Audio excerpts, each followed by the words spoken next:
pero leyendo un poco el título, ¿no? De trascendencia de la confidencialidad, obligación o vocación, esas palabras, junto al hecho de que la bioética es algo que siempre ha estado en la esfera, así como de la religión, de la Iglesia Católica, la palabra vocación tiene mucho que ver con la vocación religiosa, lo tiene, su origen, y la palabra trascendencia pues también tiene que ver con el más allá. Entonces dije, madre, van a entenderme mal, por lo menos a priori van a pensar que vengo aquí a darles un discurso que tiene algo que ver con la obra. Para nada, quiero deciros, no voy aquí a confesar cuáles son ni mis ideologías ni mis creencias, pero desde luego yo la visión que tengo de la ética es una visión claramente laica.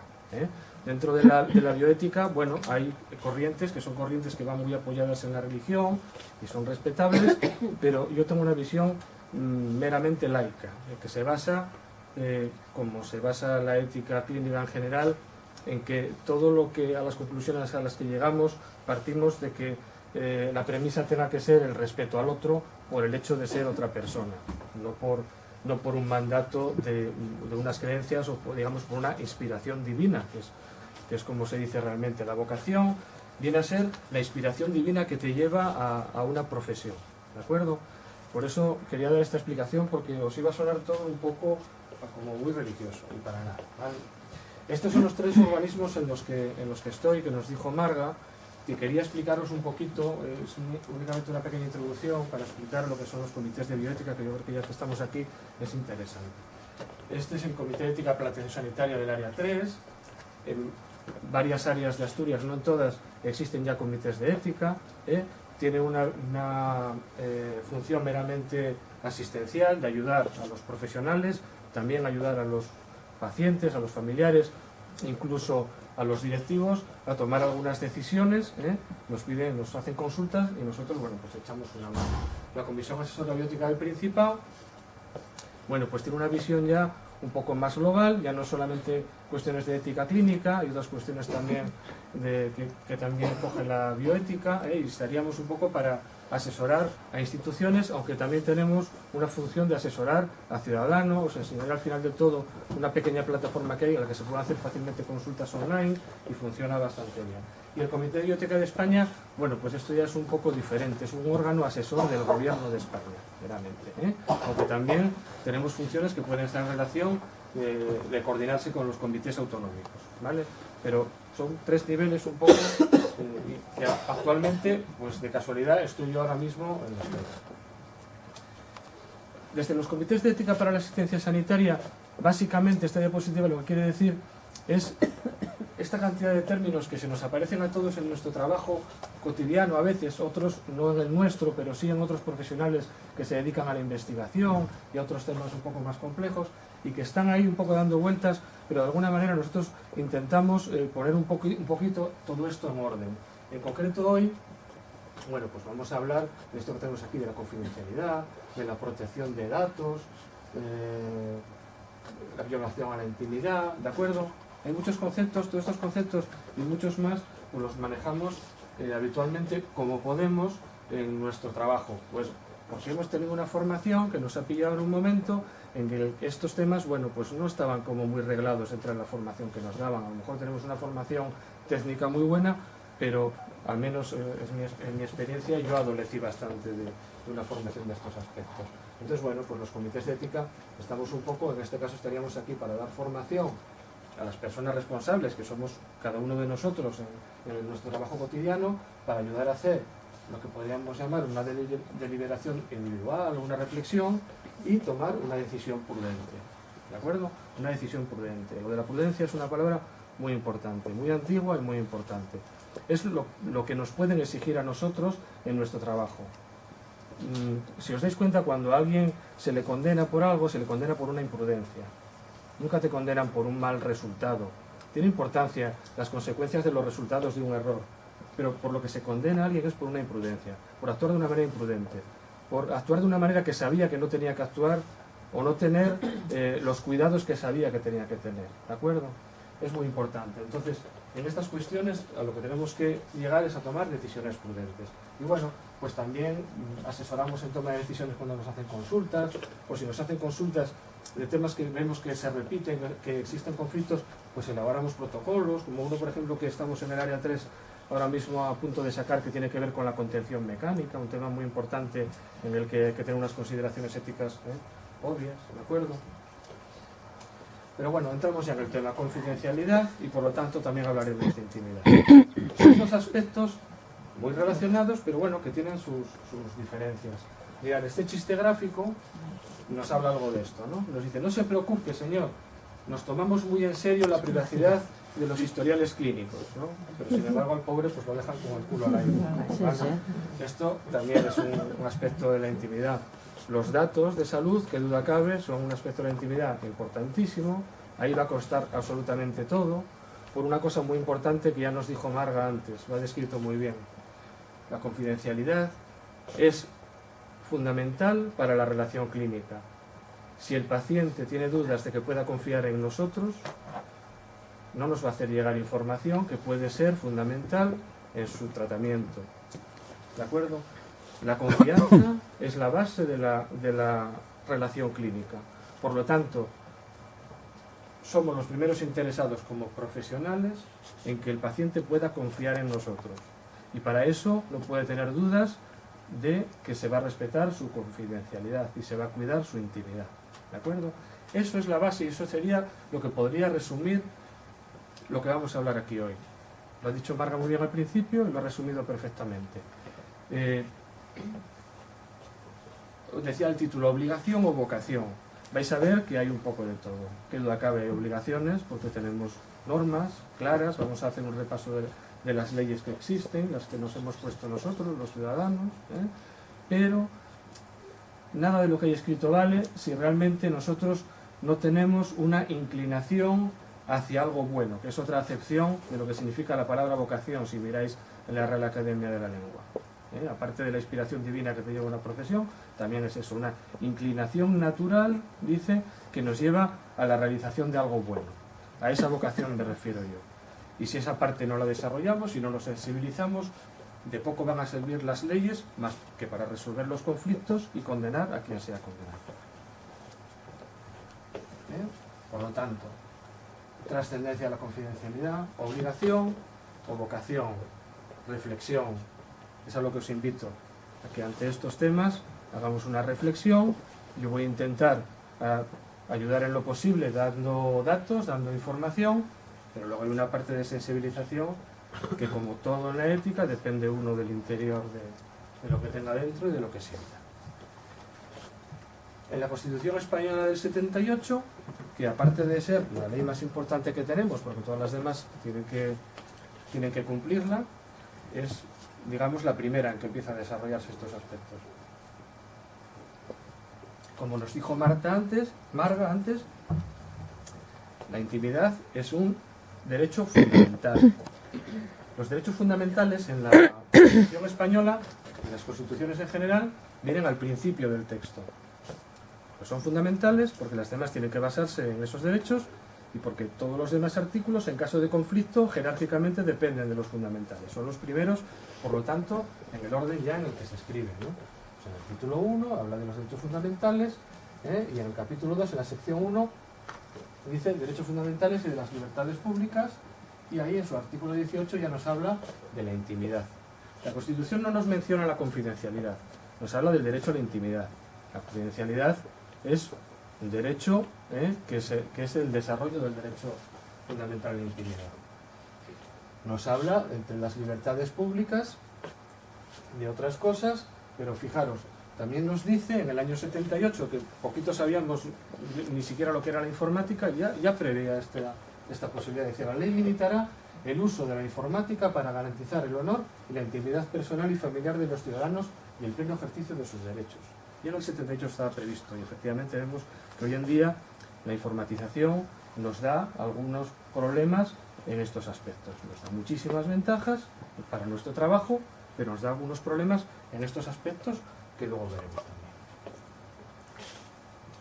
En el artículo 20, cuando habla de cosas como es la libertad de cátedra, la libertad de expresión, que son también derechos fundamentales, pues nos pone también, si os dais cuenta, lo que os decía antes, jerárquicamente lo que está antes en las leyes, en caso de conflicto, tiene prioridad. Y aquí nos dice precisamente que la intimidad puede ser una excepción a esos derechos, ¿de acuerdo? Hay libertad de expresión, hay libertad de escribir, de que un periodista puede escribir cosas, sin embargo, tiene que tener en cuenta que esa libertad se ve supeditada a otro derecho fundamental, como es la intimidad. Por lo tanto, nos habla de la intimidad como derecho fundamental, que podríamos definirlo como preservar la esfera íntima de las personas frente a cualquier invasión que pueda realizarse en contra de su voluntad, tanto de una manera física como de una manera de datos, lo que os comentaba antes, y la confidencialidad, que podríamos definirlo como preservar la esfera íntima de las personas frente a la difusión no autorizada de la información así obtenida. Ahora bien, los pacientes, cuando acuden a nosotros, de manera voluntaria, su intimidad nos la exponen. Se desnudan cuando les exploramos, cuando los tratamos, cuando los limpiamos, cuando les llevamos a quirófano.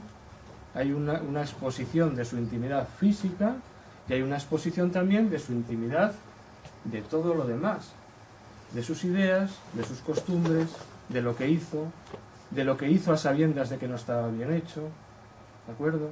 De lo que hizo a escondidas, de lo que hizo creyendo que nadie le veía, porque nos comportamos de manera diferente cuando estamos en público a cuando estamos solos. Cuando estamos en público, yo lo que estoy diciendo ahora está muy mediatizado por lo que puedo pensar que vosotros opináis. Cuando yo estoy solo, a lo mejor hago una serie de cosas que en público no haría, porque yo ya no estoy pensando en lo que opinarán los demás de mí, no hay ninguna opinión. Estoy yo solo, estoy en la intimidad.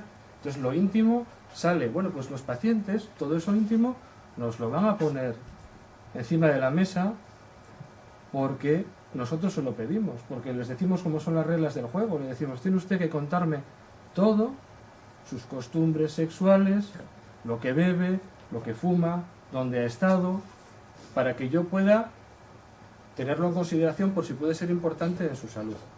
Y él confía en eso, confía en que nosotros lo vamos a utilizar únicamente para su tratamiento, para el tratamiento de su problema de salud, y nosotros tenemos esa obligación ante esa confianza. El problema de la confidencialidad no se da solo en la salud, es un tema que se da en muchos aspectos de la vida. Y es un tema típico que es causa de ruptura, por ejemplo, de amistades, ¿no? Yo creo que todos hemos vivido alguna vez.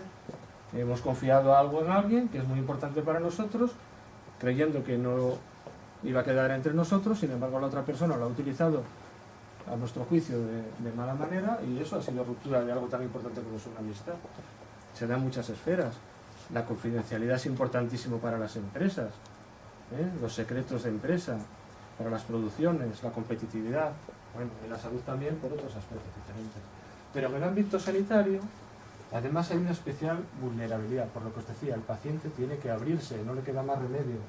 Por eso nosotros, desde el punto de vista profesional, aparte de lo que digan las leyes como ciudadanos, pues también nos creamos unas obligaciones y nos creamos la obligación de secreto profesional, que es algo que recogemos en los códigos deontológicos. Los códigos deontológicos son normas que nos damos los profesionales y que no son normas que tengan que cumplirse como leyes en cuanto a que no hay penas de cárcel ni nada de esto, sino que de alguna manera entre nosotros nos obligamos a cosas que pueden estar muchas veces por encima de la ley incluso. Entre ellas, pues por ejemplo, en el Código Deontológico de la Enfermería, en el artículo 9, pues eso, esto lo dice, ¿no? La enfermera o enfermero guardará en secreto toda la información sobre el paciente que haya llegado a su conocimiento y ejercicio de su trabajo. Y luego en el artículo 20, pues habla de las excepciones, que las hay. 78, en la Constitución Española, en el 86, llega una ley muy importante, la Ley General de Sanidad. Una ley que hoy en día ya está con muchos artículos derogados, muchos otros cambiados, porque ha habido muchos desarrollos, pero estos artículos en concreto están prácticamente igual que cuando se hicieron en el 86, ¿no? Y nos habla del respeto a la personalidad, a la dignidad y a la intimidad de los pacientes, y nos habla ya La Constitución no, pero aquí ya sí nos habla de la confidencialidad. El derecho a la confidencialidad de toda información relacionada con su proceso. En el 99 sale otra ley muy importante que también tenemos que tener muy en cuenta, que es la Ley de Protección de Datos de Carácter Personal. No es una ley hecha para asuntos de atención a la salud, es una ley hecha para todo en general. Es la ley esta por la que la Agencia de Protección de Datos sanciona a las empresas telefónicas de telefonía cuando de alguna manera ¿no? pues entran y recaban datos que no deberían, o cuando una empresa se pasa datos a otra de una manera ilegal y son sancionadas con multas importantes. Bueno, pues la Ley de Protección de Datos habla también de temas de datos de salud y precisamente dice los datos relativos a la salud de los ciudadanos deben estar especialmente protegidos con un régimen singularmente riguroso para su obtención, custodia y eventual cesión. Les da la máxima protección de todo tipo de datos. Protege todos los datos, pero los de salud tienen la máxima protección y por lo tanto, en caso de conflicto, tienen la máxima sanción. Cuando hay una condena por violar algún artículo de la Ley de Protección de Datos que tenga que ver con la salud, esas condenas llevan unas multas millonarias. Posteriormente, el año 2002, llega la Ley 41/2002. Os pongo esta foto de este libro, que bueno, las letras pequeñitas no la veis, pero es un libro bastante gordo, que es de comentarios de esa ley. Hay libros y libros escritos sobre esta ley. Fue una ley muy polémica. Estamos hablando del año 2002. De esta ley ya han pasado, por tanto, 13 años. Y todavía hay artículos que los profesionales nos mostramos que estamos en desacuerdo, que creemos que no hay derecho a que el paciente pueda opinar. Yo he oído a médicos decir, hombre, lo que faltaba, que el médico pueda decir la operación que le puedo hacer yo y la que no. Y, mire, sí, ya desde el año 2002 que es así. Es una ley que vino por una directiva europea, vino con aires europeos. Realmente en España los vimos un poco obligados en el año 2002 a sacar esta ley, porque tenía que ir en consonancia con el resto de Europa. Y quizás en España todavía faltaba un cambio generacional, tanto en los ciudadanos como en los profesionales. En los profesionales, digamos que ya vamos entrando por el aro. Hay cosas ya, el consentimiento informado, ya casi nadie lo pone en cuestión. Todavía hay quien lo pone en cuestión. Pero los ciudadanos, todavía yo creo, es así, que no conocen sus derechos porque de alguna manera no se les ha formado adecuadamente, quizá tengan que pasar más generaciones.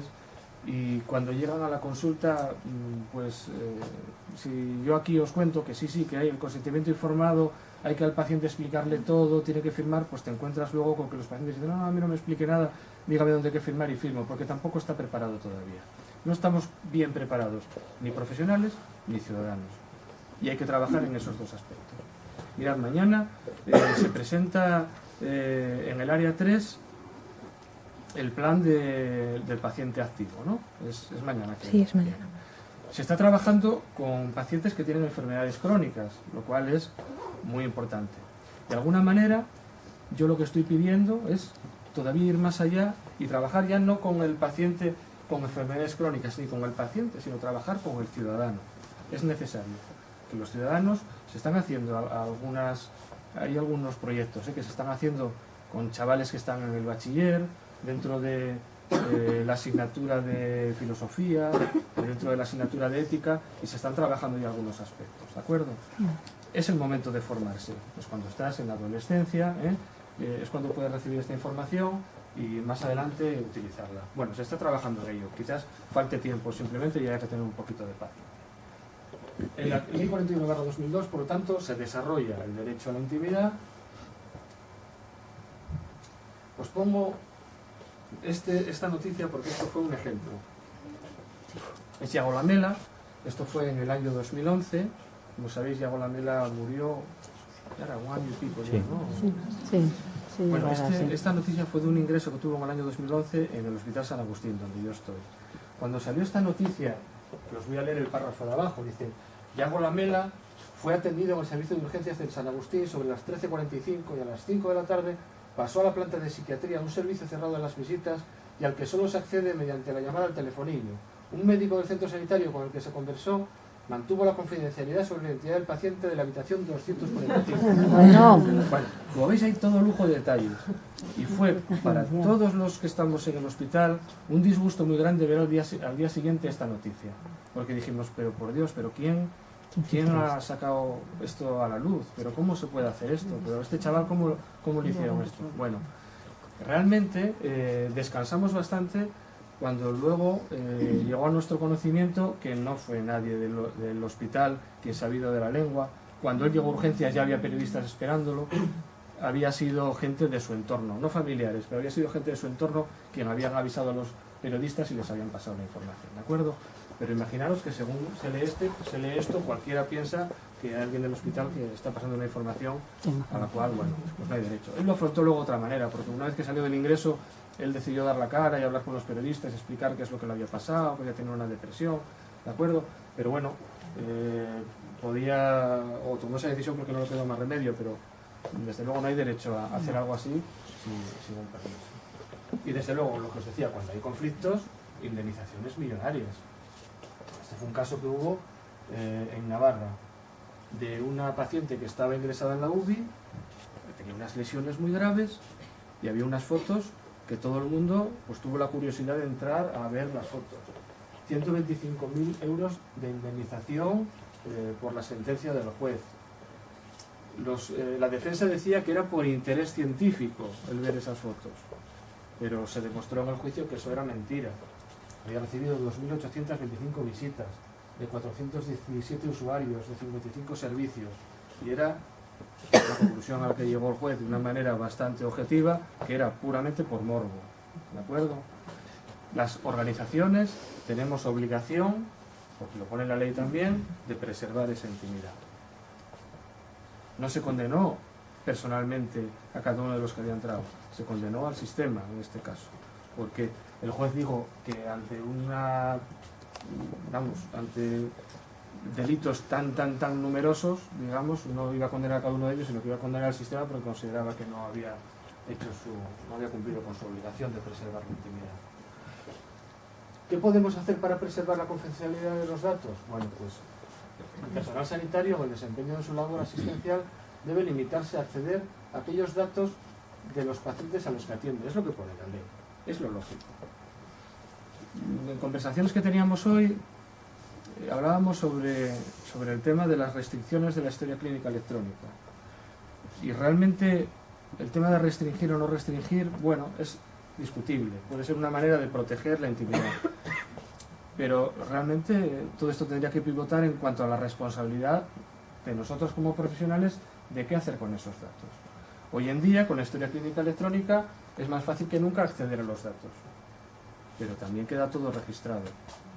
Utilizamos unas claves para entrar y esas claves, con esas claves va a quedar registrado quién ha entrado, desde qué ordenador, a qué hora, qué es lo que ha hecho, si solo se ha mirado, si se ha cambiado algo, si se ha escrito, si se ha borrado, queda todo absolutamente registrado, ¿de acuerdo?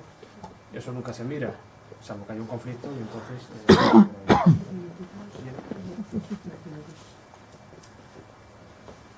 Y desde luego, las personas a las que atendemos y a los datos pertinentes. Yo os digo la verdad, no tengo tiempo para más. Yo no tengo tiempo para andar cotilleando. No sé vosotros cómo estaréis. Pero yo con esto ya me cuesta salir a las 3. ¿De acuerdo?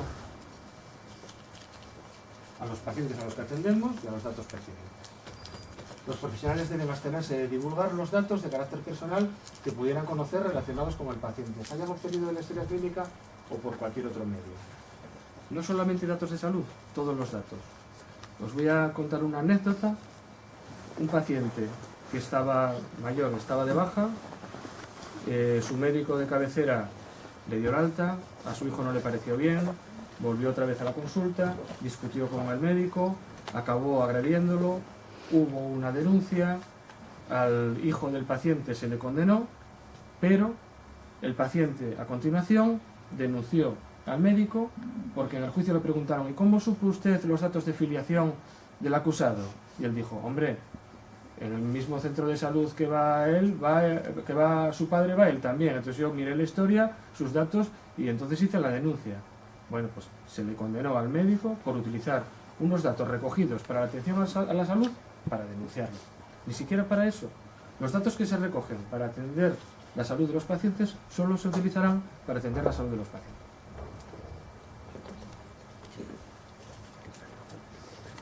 ¿Sabéis quién es esta? Es enfermera, ¿sabéis quién es?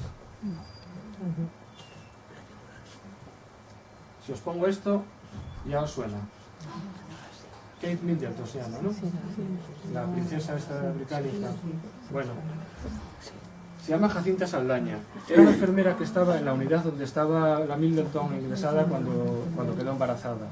Si os acordáis, unos locutores de un programa de radio australiano se hicieron pasar por miembros de la familia real para sacarle información, la convencieron y ella les dio información de cómo estaba. Y lo sacaron, bueno, pues fue por hacer un chiste, una gracia, en un programa de radio que tenía bastante audiencia. Fue tal la presión a la que se vio sometida Jacinta Saldaña posteriormente, no solo de manera legal, sino de manera profesional, lo mal que se sintió, el ser fuente de atención por haber hecho las cosas inadecuadamente, fruto de un engaño, que si os acordáis, acabó suicidando. Sí. ¿De acuerdo? Sí, sí. Fue algo muy dramático, pero es algo que sucede. Podemos irnos de la lengua, podemos irnos incluso mediante engaño, es algo que tenemos que tener siempre en la cabeza.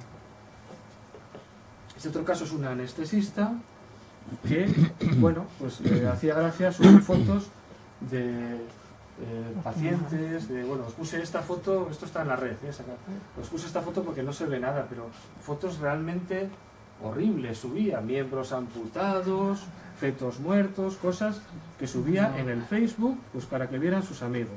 Fue condenada en México también. Madre mía. ¿Qué ocurre con la confidencialidad y las personas vinculadas a los pacientes?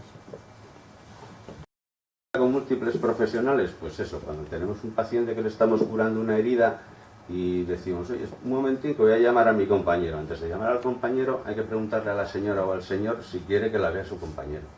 Hay que hablar con el paciente.